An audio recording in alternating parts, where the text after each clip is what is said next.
Hai anak-anak, selamat datang kembali ya di video pembelajaran Bahasa Indonesia hari ini. Kita sudah memasuki tema 9 loh, ini tema terakhir kita di tematik. Dan untuk Bahasa Indonesia, kita akan belajar iklan media cetak dan elektronik.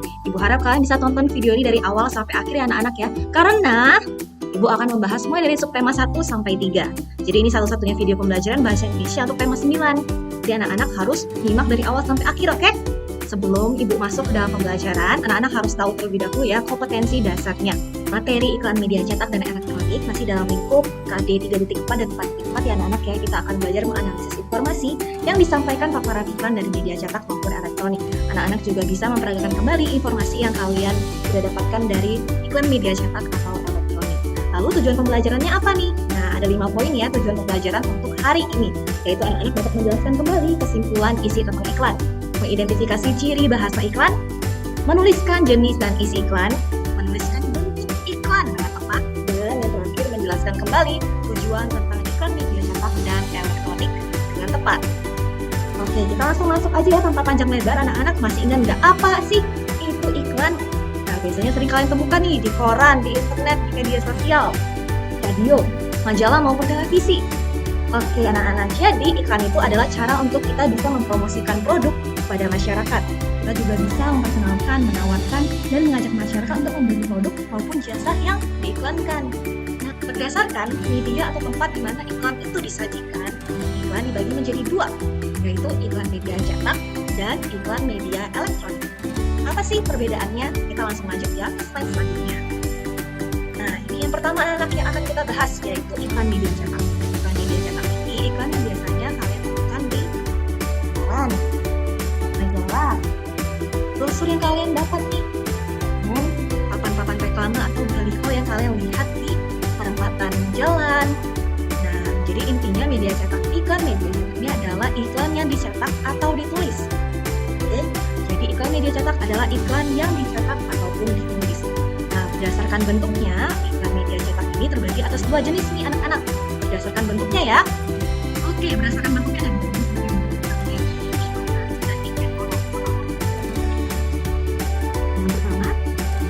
kedua, mana yang termasuk iklan baris, mana yang termasuk iklan kolom nih. Harusnya kalian masih ingat ya pembelajaran di sebelumnya kita sudah membahas mana ya yang iklan baris, mana yang iklan kolom. Kalau anak-anak menjawab ini adalah iklan baris, kalian sudah benar ya anak-anak ya, dan ini adalah iklan kolom. Apa sih perbedaan iklan baris dan iklan kolom, Bu? Jadi anak-anak, perbedaan iklan baris dan iklan kolom, kita langsung lihat saja ya. Di sini yang sebelah kiri adalah iklan baris anak-anak. Iklan baris ini biasanya singkat aja iklannya anak-anak dan tidak disertakan gambar. Ingat ya, tidak disertakan gambar. Di sini tidak ada gambar anak-anak untuk iklan baris dan biasanya menggunakan kata yang disingkat-singkat. Nah, bedanya apa nih dengan iklan kolom? Nah, yang paling terlihat pasti karena iklan kolom ini biasanya ada gambar dan kata-katanya ya. Dan kata-katanya tidak disingkat anak-anak kalau untuk iklan kolom. Nah, untuk iklan kolom biasanya ukurannya lebih besar nih dibandingkan dengan iklan baris. Nah, tentunya karena ukurannya lebih besar, pastinya biaya pemasaran iklannya jauh lebih mahal ya. Kita bisa sering menemukan iklan baris dan iklan kolom ini di koran yang kalian baca. Anak-anak dapat melihat ciri-ciri iklan baris dan iklan kolom lebih lengkap di buku pena halaman 149 ya. Selain tadi ada iklan media cetak, sekarang kita akan masuk untuk mempelajari seperti apa sih iklan media elektronik ini. Kata kuncinya ada di media elektronik anak-anak. Nah, berarti ini adalah iklan yang biasanya dapat kita temui di benda-benda elektronik. Contohnya seperti di televisi. Ada juga di radio, ini juga termasuk media elektronik ya. Nah, media internet sekarang banyak juga digunakan untuk menyampaikan iklan. Kita bisa temukan di YouTube, Instagram, maupun TikTok sekarang sudah digunakan untuk menyampaikan iklan. Untuk papan reklame elektronik, ini merupakan iklan yang ditayangkan melalui papan reklame yang seperti monitor. Seperti halnya televisi. Ini biasa kalian bisa temui di persimpangan lampu, lalu lintas, atau pusat perbelanjaan anak-anak. Dan ternyata, setiap media elektronik ini memiliki unsur-unsur iklan yang berbeda loh. Nah, unsur-unsur tersebut membuat iklan elektronik untuk sebuah produk yang sama dapat memiliki perbedaan isi dan penyampaiannya dalam media elektronik yang berbeda. Kalian dapat perhatikan unsur-unsur iklan elektronik berdasarkan media di buku pena kalian halaman 164 ya anak-anak ya. Itu ada unsur-unsur iklan untuk media radio, televisi, maupun internet. Untuk iklan media elektronik anak-anak ternyata dibagi menjadi 2 jenis. berdasarkan isi iklannya. Ada dua jenis, yaitu iklan komersial dan iklan non-komersial. Iklan komersial berisi mengenai informasi suatu produk atau jasa. Nah, berarti ini dia menjual sebuah produk atau jasa. Seperti di gambar di atas ini kita melihat iklan Sariwangi. Berarti dia sedang menjual produk tehnya. Sedangkan untuk iklan non-komersial adalah iklan tidak menjual sesuatu, tetapi berusaha mendorong perilaku positif masyarakat terkait isu sosial. Contohnya di video ini adalah iklan untuk mengajak masyarakat melakukan 3M supaya mencegah penyebaran corona. Jadi perbedaan iklan komersial dan iklan non-komersial ini terletak di isinya ya anak-anak ya. Kalau iklan komersial isinya dia menjual sesuatu, sedangkan iklan non-komersial bukan menjual barang, tapi berusaha meningkatkan kesadaran masyarakat terhadap sebuah isu atau tema sosial yang sedang berkembang di masyarakat. Iklan media elektronik ternyata memiliki beberapa ciri-ciri loh anak-anak. Ciri-ciri yang pertama adalah iklan ini pasti disampaikan dalam bentuk suara, bisa juga dalam bentuk gambar, dan bisa juga dalam bentuk gerakan.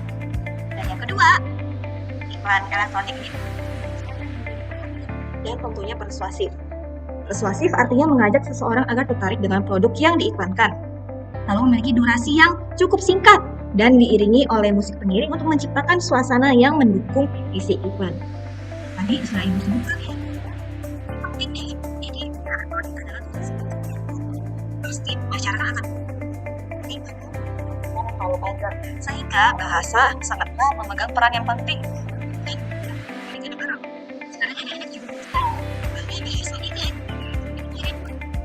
Ada bahasa formal, ada bahasa non-formal.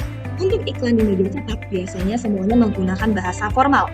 Tapi kelebihannya di iklan media elektronik bisa menggunakan bahasa formal maupun bahasa non-formal. Apa perbedaannya, Bu? Coba kita lihat gambar ini. Ada gambar A dan gambar B. Anak-anak bisa baca kalimat yang di nomor A dan kalimat yang di nomor B. Mana yang formal, mana yang non-formal ya? Ya, benar sekali anak-anak. Yang gambar A ini adalah iklan yang menggunakan bahasa formal, yaitu menggunakan bahasa yang sesuai dengan KBBI atau Kamus Besar Bahasa Indonesia. Jadi menggunakan bahasa Indonesia yang formal atau baku.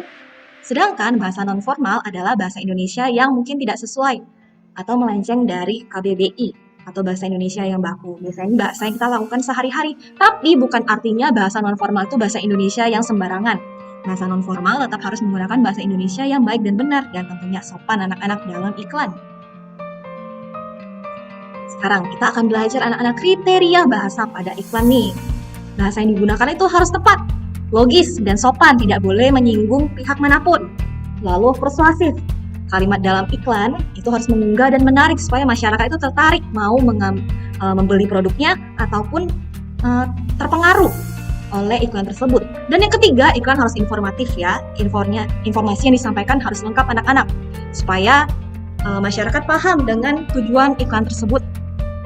Lalu mengedepankan keunggulan, potongan harga, atau promosi dari produk yang ditawarkan anak-anak. Dan yang terakhir pastinya harus tepat sasaran. Kalau iklan itu untuk anak muda, berarti dalam iklan tersebut haruslah menggunakan bahasa yang mudah dipahami oleh anak-anak muda maupun anak-anak ya. Oke anak-anak, sekarang kalian telah melihat nih, ini Ibu telah berikan satu contoh iklan. Coba temukan kalimat persuasif yang terdapat dalam iklan ini. Tadi Ibu sudah bilang ya, kalimat persuasif adalah kalimat yang bisa meyakinkan atau membujuk orang lain untuk mengikuti atau membeli produk yang diiklankan. Maka kalimat ini yang merupakan kalimat persuasif, belajar lebih belajar.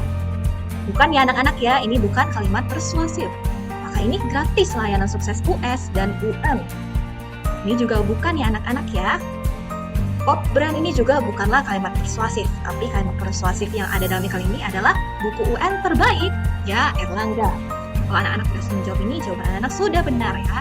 Kita lanjut nih.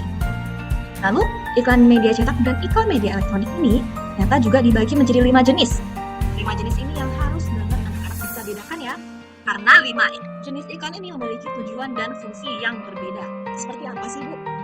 5 jenis iklan ini sudah Ibu sebutkan. Ada iklan penawaran, ada iklan layanan masyarakat, ada iklan pemberitahuan, iklan permintaan, dan iklan. Kita mulai dari iklan penawaran. Iklan penawaran adalah iklan yang menawarkan produk anak-anak, misalnya kita sebut tadi pasta gigi. Tadi Ibu juga ada kasih lihat ya, iklan yang menawarkan produk teh, itu juga adalah iklan penawaran. Tapi tidak hanya produk, bisa juga jasa, itu termasuk dalam iklan penawaran ya anak-anak ya. Selanjutnya apa sih itu iklan layanan masyarakat? Iklan layanan masyarakat itu tujuannya untuk memberikan pemahaman kepada masyarakat tentang suatu hal. Contohnya pemahaman tentang bahayanya narkoba, pemahaman tentang pentingnya imunisasi, atau tadi sudah ibu kasih contohnya tentang pentingnya melakukan 3M untuk mencegah penyebaran corona. Itu adalah contoh untuk iklan layanan masyarakat. Jadi jelas sekali, beda sekali tujuan dan fungsinya ya anak-anak ya. Iklan penawaran untuk menjual produk ataupun jasa, iklan layanan masyarakat bertujuan untuk memberikan pemahaman tentang suatu hal. Lalu iklan pemberitahuan seperti apa, Bu? Ibu berikan contohnya di sini. Iklan pemberitahuan adalah iklan yang bertujuan untuk menarik perhatian tentang sebuah pemberitahuan ataupun pengumuman. Bisa aja pengumuman tentang telah dipanggilnya, telah berpulangnya ke rumah bapak seseorang dari kakek, nenek ataupun keluarga kita. Ataupun di sini ada pengumuman ujian seleksi masuk mahasiswa baru. Di sini ada pengumuman tentang wawancara kepengurusan. Dan yang terakhir contoh yang ibu berikan bisa aja pengumuman telah dibukanya mall baru, telah dibukanya sebuah usaha yang baru di Pontianak. Itu adalah contoh iklan pemberitahuan. Jadi iklan yang bertujuan untuk memberitahukan kita tentang sesuatu. Selanjutnya adalah iklan permintaan. Iklan permintaan adalah iklan yang bertujuan untuk meminta masyarakat agar bergabung dengan lembaga atau perusahaan yang ada di dalam iklan. Misalnya di sini adalah iklan lowongan pekerjaan, berarti dia bertujuan untuk meminta masyarakat untuk bergabung dan bekerja dengan perusahaan tersebut. Yang terakhir adalah iklan undangan anak-anak. Seperti biasa, kata kuncinya undangan, jadi bertujuan untuk mengundang pembaca untuk menghadiri acara tertentu. Bisa aja iklan pameran pendidikan, seminar, ataupun di sini adalah iklan festival ya anak-anak ya. Itu adalah 5 jenis iklan berdasarkan tujuan dan fungsinya. 5 hal ini memiliki tujuan dan fungsi yang berbeda-beda. Nah, anak bisa paham ya perbedaannya dan dapat mengidentifikasinya. Lalu sekarang kita akan belajar nih bagaimana cara menyimpulkan isi iklan media cetak maupun elektronik. Tentunya kuncinya adalah anak-anak harus menyimak. Kalau itu adalah iklan yang dicetak, berarti harus dibaca dengan sungguh-sungguh. Kalau itu adalah iklan melalui radio, media radio, berarti harus didengar. Dan kalau itu iklan